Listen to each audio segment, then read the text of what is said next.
नमस्कार दोस्तों, आप सभी का स्वागत है आपके अपने YouTube चैनल परवीन मैथ्स में। दोस्तों आज का जो हमारा कॉन्सेप्ट रहेगा वो है चक्रवर्ती ब्याज से।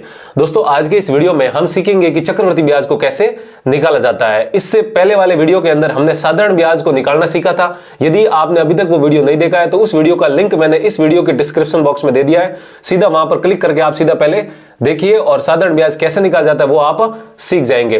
तो दोस्तों अब हम चक्रवर्ती ब्याज निकालना सीखेंगे, वो भी इस सवाल के माध्यम से। दोस्तों चक्रवर्ती ब्याज भी साधारण ब्याज की तरह एक लगने वाला अतिरिक्त किराया है जो कि हमारे द्वारा या हमको भुगतान किया जाता है। तो यहां पर देखिए सवाल क्या है, 8,000 रुपए का 2 वर्ष के लिए 5% वार्षिक दर से हमें चक्रवर्ती ब्याज तथा मिश्र धन ज्ञात करना है। तो दोस्तों ऐसा मान के चलते हैं कि हमने अपने किसी दोस्त से 8,000 रुपए उधार लिए हैं 2 साल के लिए और 5% वार्षिक दर से।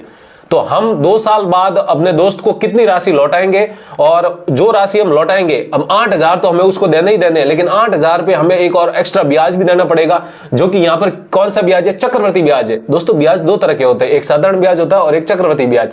और वो हमें दोस्त जो कह रहा है वो मैं 5% वार्षिक दर से चक्रवर्ती ब्याज पर मैं आपको 8,000 रुपए 2 साल के लिए दूंगा। तो मेरे को 2 साल बाद तुम मेरे को कितना पैसा दोगे। तो देखिए हम कैसे निकालेंगे, तो देखिए यहां पर लिखेंगे हल। अब यहां पर देखिए हमारा मूलधन क्या है, तो जो मूलधन क्या होता है, जो राशि हमारे द्वारा ली जाती है या फिर जो राशि हमारे द्वारा दी जाती है वही क्या होता है, मूलधन होता है। तो यहां पर आप देखिए मूलधन हमारा दोस्तों कितना है, 8,000 रुपए है। ठीक है, नहीं हमने अपने दोस्त से 8,000 रुपए लिए हैं और कितना समय दिया है हमारे दोस्त ने हमको, समय दोस्तों दिया है 2 वर्ष के लिए। कितना दिया हुआ है, 2 वर्ष के लिए। ठीक है कि भाई 2 साल बाद ये पैसे मेरे को वापस दे देना और इसके ऊपर जो लगने वाला किराया यानी कि इसका जो ब्याज है वो भी देना। और दर कितनी है, हमारे दोस्त ने कहा है कि जो दर है वो मैं तेरे को 5% वार्षिक दर से चक्रवर्ती ब्याज पर देता हूं। ठीक है नहीं, तो अब चक्रवर्ती ब्याज कैसे निकालेंगे। तो दोस्तों चक्रवर्ती ब्याज निकालने के लिए आपको एक सूत्र याद रखना है। दोस्तों सूत्र क्या होता है, तो यहां पर लिखेंगे चक्रवर्ती ब्याज।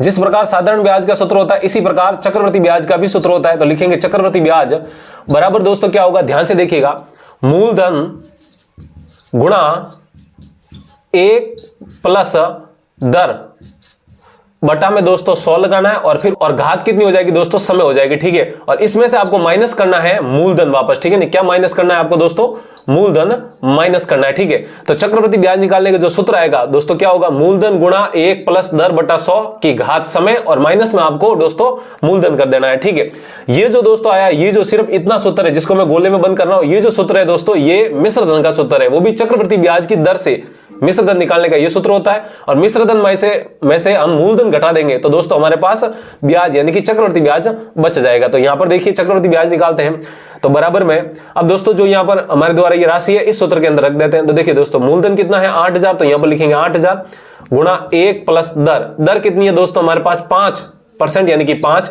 और बटा में क्या है दोस्तों 100, तो लिखेंगे बटा में 100 और ऊपर घात जो लगानी वो समय की लगानी और समय कितना है हमारे पास 2 वर्ष यानी कि 2 लगा देंगे। फिर माइनस कर देंगे दोस्तों मूलधन का मतलब आपको 8,000 माइनस करना है। अब दोस्तों इसको सरल कर देते हैं, तो ध्यान दीजिए क्या आएगा सरल करने पर, 8,000 लिखेंगे 8,000 गुणा में यहां पर देखिए दोस्तों क्या हो चुका है, ये 1/20 बन गया यानी कि 1 प्लस 1/20 बन चुका है। ठीक है, तो इसको जब सरल करेंगे तो देखिए क्या आएगा, 20 को 1 से गुणा करेंगे 20 प्लस 1 डायरेक्ट सरल करेंगे सीधा, 20 को 1 से गुणा करेंगे 20 और 20 प्लस 1 कितना हो जाएगा दोस्तों 21। तो यहां पर ये हो जाएगा 21 और बट्टा में क्या हो जाएगा 20 हो जाएगा। और इसकी पावर कितनी लगी हुई है देखिए दोस्तों 2 लगी हुई है। इसका मतलब क्या, इसको आपस में 2 बार गुणा करवाना यानी कि 21/20 गुणा में 21/20। पहले 5 के पहाड़े से हमने काट देंगे, फिर इसको ऐसे सल करके 21/20 लिखेंगे और पावर 2 है, इसका मतलब इसी को 2 बार गुणा करना है।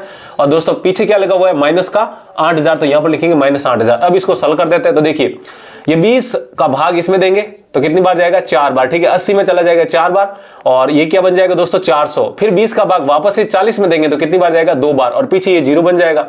तो कितना बचा दोस्तों, यहां पर आप देख सकते हैं 20 गुणा में 21 गुणा 21 दोस्तों कितना होता है 441 होता है। ठीक है, और माइनस में कितना है 8,000 है। ठीक है, अब दोस्तों इसको हम सरल कर देते हैं, वापस करने पर देखिए दोस्तों क्या आता है, ये 0 तो पीछे ही लगा रहेगा और 2 को इससे गुणा करेंगे तो 2 गुणा 1 2 और 2 गुणा 4 कितना हो जाएगा 8, फिर 2 गुणा 4 वापस दोस्तों कितना हो जाएगा 8 हो जाएगा। ठीक है, ये जो दोस्तों आया ये हमारा मिश्र धन आया और इसमें से जब मूलधन घटाएंगे तो हमारा क्या आ जाएगा, ब्याज आ जाएगा यानी कि चक्रवर्ती ब्याज आ जाएगा। तो यहां पर देखिए हमें 8,820 में से 8,000 घटाएंगे तो कितना आएगा दोस्तों 820 आ जाएगा और 820 रुपए, और यही हमारा क्या है दोस्तों ब्याज है। कितना है, तो आप कह सकते हैं जब हम अपने दोस्त से 8,000 रुपए लेंगे 2 वर्ष के लिए और 5% वार्षिक दर से चक्रवर्ती ब्याज पर हम लेंगे 8,000 रुपए, तो 2 वर्ष बाद दोस्तों हमें उसको 8,000 रुपए तो देने ही देने, लेकिन दोस्तों ऊपर ब्याज देना, यानी कि 820 रुपए ऊपर देने।